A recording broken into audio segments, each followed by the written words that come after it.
At a theme park called Medieval World in Los Angeles, employee Jamal is sent to clean up the ditch after having talked back to his boss. He and his co-worker can't help interrupting their duties to play around with swords, wishing they could instead work for Castle World, the superior rival park that will open soon. Suddenly Jamal notices there's a gold medallion in the ditch and guesses it must be worth a lot. He reaches into the water to grab it, but the medallion starts glowing and pulls Jamal into the ditch. When he resurfaces, he finds himself in an unfamiliar lake and swims to the shore to meet a drunk man called Nolt. Noticing the man's clothes in the area he's standing in, Jamal assumes he's accidentally reached Castle World. At that moment Nolt falls unconscious and Jamal checks on him only to notice he isn't breathing. His cries for help aren't heard, so he gets ready for CPR, however Nolt's breath smells so bad that Jamal opts for using breath spray instead. This causes Nolt to immediately wake up and claim Jamal saved his life. Then Nolt takes Jamal to his camp, but Jamal is disgusted by these living conditions and calls Nolt's food roadkill. When Nolt explains that people hate him for failing the queen, Jamal doesn't take him seriously and gives him $2 before leaving, but Nolt throws the bills in the fire. Afterward, Jamal crosses the woods to find the freeway, only to end up on an old farm and almost gets run over by Sir Percival and his men on horseback. He moves out of the way just in time and then tries to go after the knights to call them out, only to discover a huge fortress. Assuming this is Castle World, Jamal tries to enter, only to be stopped by the guards demanding to know who he is. Jamal explains he's from Florence and Normandy, referring to the famous intersection in LA, but the guards mistake him for a messenger from the area called Normandy and let him pass, saying the king has been waiting for him. Once inside, Jamal sees a huge smelly market and a puppet show about the legend of the Black Knight. Then he gets distracted when he sees Victoria, the princess chambermaid.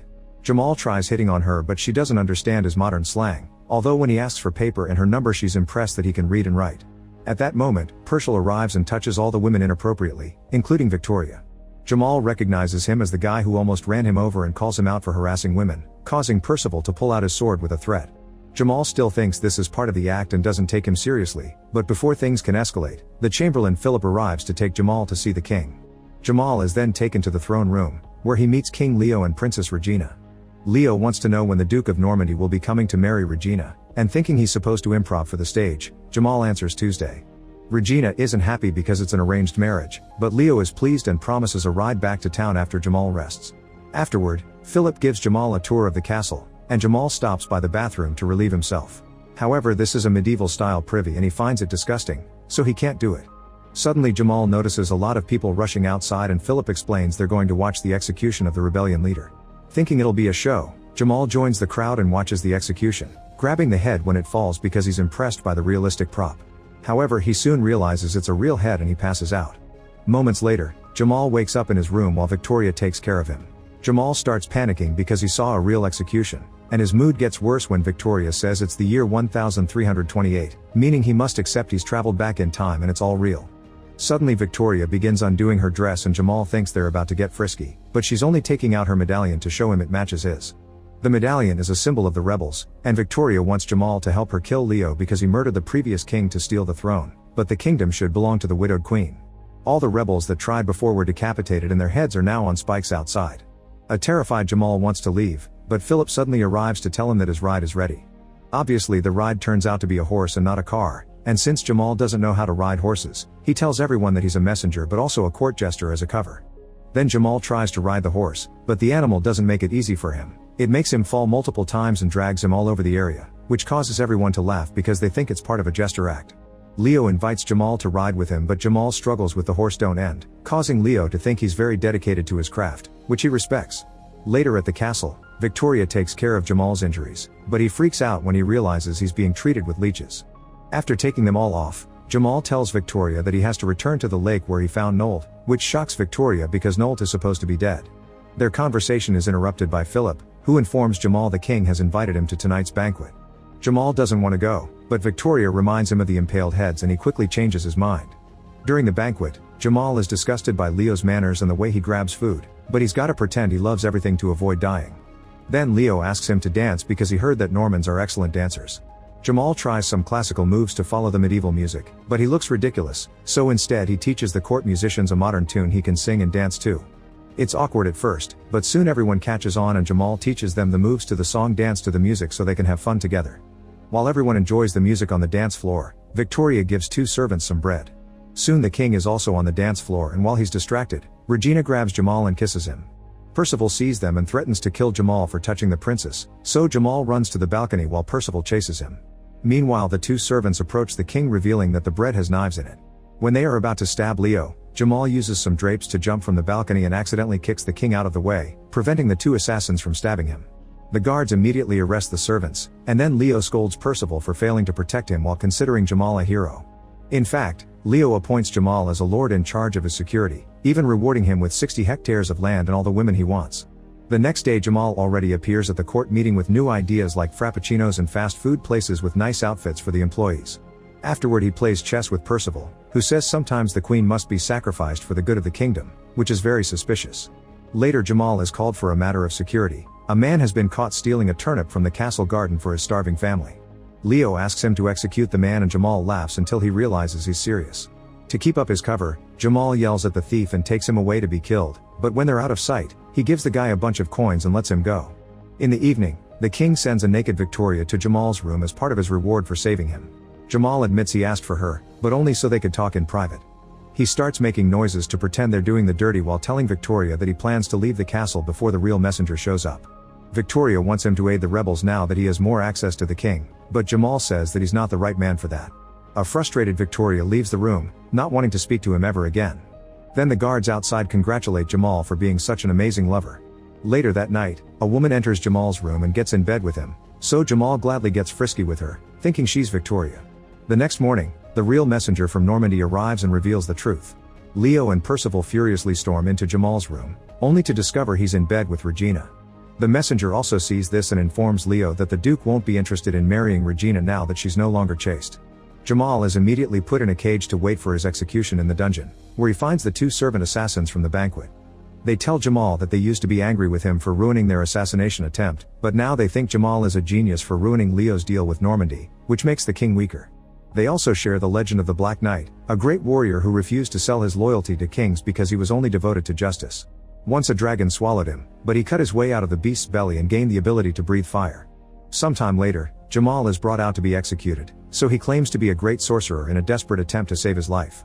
He tries to scare the crow with fire from a lighter, but nobody is impressed because they already know fire.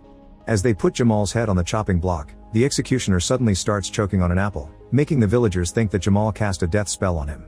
Playing along, Jamal performs the Heimlich maneuver on the executioner until he spits out the fruit, saying he saved him with magic. Everyone is terrified, so Jamal next claims that he can make the sun fall from the sky. At that moment, a flaming arrow hits the king's tent and everyone panics, but Percival calls him out on his lie and sends the guards after him. A mysterious person outside keeps shooting flaming arrows and causes utter chaos, which gives Victoria the opportunity to sneak around and take Jamal plus the two assassins away on a cart. Unfortunately, Jamal falls off the cart when the horse starts running and Percival orders a guard to shut the gate, but Jamal knocks the guard down and escapes just in time. The castle guards shoot arrows at him, but suddenly the mysterious archer arrives. It's Nolt, who takes Jamal away on his horse. The duo makes it to the rebels' camp and Nolt informs Jamal he helped him to pay him back for saving his life, so now he can leave without debt. Victoria sees him and asks him to stay because he used to be the best knight in England, but Nolt still feels guilty for failing the previous king and leaves. Then Jamal offers Victoria to come with him to modern times where women are treated better, but she refuses to leave her people. Jamal goes back to the lake alone and hesitates to jump. Meanwhile, Nolt goes back to his own camp, only to be ambushed by Percival's men. They start harassing Nolt and throw his flask on a pile of dung, but when Nolt is about to pick it up, Jamal arrives to stop him. Then he starts fighting the men using modern boxing techniques and some silly moves, managing to knock down two of them. However, the men quickly recover and overpower Jamal together to beat him up. Seeing a friend in need, Nolt finally comes through and immediately defeats the men, even pushing one of their faces into the dung. After Jamal teaches Nolt to high-five, they return to the rebel camp, only to discover that Percival's men have already destroyed it and taken Victoria with them. Jamal asks the rebels to help him rescue her, but only Nolt volunteers because everyone else has lost hope in the cause. Suddenly a woman speaks up. It's the Queen, who is glad to see Nolt is alive and doesn't blame him for what happened. Jamal convinces the Queen to give an inspiring speech to the rebels, however she only has depressed words to share, so Jamal takes over. He steals a bunch of lines from many famous modern speeches and convinces the rebels it's time to fight and get their kingdom back. Then a training montage ensues and Jamal teaches them how to fight using techniques from sports like American football and pro wrestling while Nolt teaches them how to use a sword. When the rebels are ready, they make a plan to storm the castle, and Jamal gifts Noddle his rubber shoes for easier movement. In return, Nolt gives Jamal a knight's armor, which Jamal spends the night customizing. The next day, the rebels attack the castle, but they're shocked to find the gates open and no guard in sight. It turns out this is a trap, and soon Percival has his soldiers surround the rebels to start a fight. Chaos takes over the fortress as both sides cross swords and shoot their bows, causing countless deaths for both teams. Suddenly Percival's knights run away in fear when they see the Black Knight arrive, shooting fire from his helmet to intimidate the enemy. However, the knight soon falls from his horse and reveals to be Jamal wearing the custom armor. Percival immediately tries to kill him, but Nolt cuts in to save him, and a duel between the knights ensues. While Percival and Nolt continue their sword fight, Jamal helps the rebels fight the soldiers using the techniques they learned during training. Their teamwork is flawless and soon they're turning the battle in their favor. Percival notices his men are losing and retreats to the top of the castle walls, where he finds Leo begging for help. However, Percival is tired of him and throws him to the ditch. Meanwhile, Nolt and Jamal continue to knock down soldiers, and Nolt even uses the silly techniques he learned from Jamal. Suddenly Percival shoots an arrow that hits Nolt in the chest, making him fall. Feeling defeated, Nolt gives Jamal his sword. A furious Jamal rushes to the top of the castle walls, only to discover Percival is now holding Victoria hostage. Jamal slowly lowers his sword, but Victoria refuses to let him lose and frees herself from Percival's hold, getting a cut on her neck in the process. Then Percival fights Jamal and easily disarms him, but Jamal tackles him down, almost falling in the way. Luckily he manages to recover and retrieve his sword to start beating Percival up using techniques taken from baseball and golf. Percival falls unconscious and Jamal runs to untie Victoria, but then Percival reveals to be acting and tries to attack Jamal from behind. Suddenly an arrow hits Percival to kill him, and Jamal looks down to discover it was Nolt, who is alive and fine. The rebels win the battle and celebrate in the name of the Queen. Sometime later, Jamal convinces Victoria to come with him to LA and they share a kiss. The Queen asks Jamal to stay, but he turns down the offer, so instead the Queen rewards him by dubbing him as the Black Knight. In the middle of the ceremony, Jamal starts feeling dizzy, and he suddenly wakes up back in his time. He's surrounded by the paramedics who rescued him from the lake and his coworker, who informs him he was underwater for 10 minutes. Now Jamal thinks it was all a dream. His coworker also wants to use the accident to sue the company for some money, but Jamal sees no honor in it.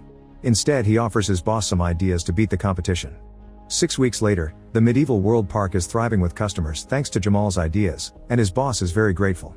While Jamal is helping the kids in the batting cage, a boy's aunt thanks him for it. Her name is Nicole, and she looks just like Victoria. Both Jamal and Nicole think the other looks very familiar and feel a connection, so they agree to have lunch together sometime. As Nicole and her nephew leave the park, Jamal realizes that he never got her number, so he runs after her only to end up falling in the ditch again. When he gets up, Jamal finds himself inside an ancient Roman Colosseum with thousands of cheering spectators, so he has to start running away from the vicious lions. Make sure to subscribe and turn on notifications so you can watch more videos like this. Thanks for watching.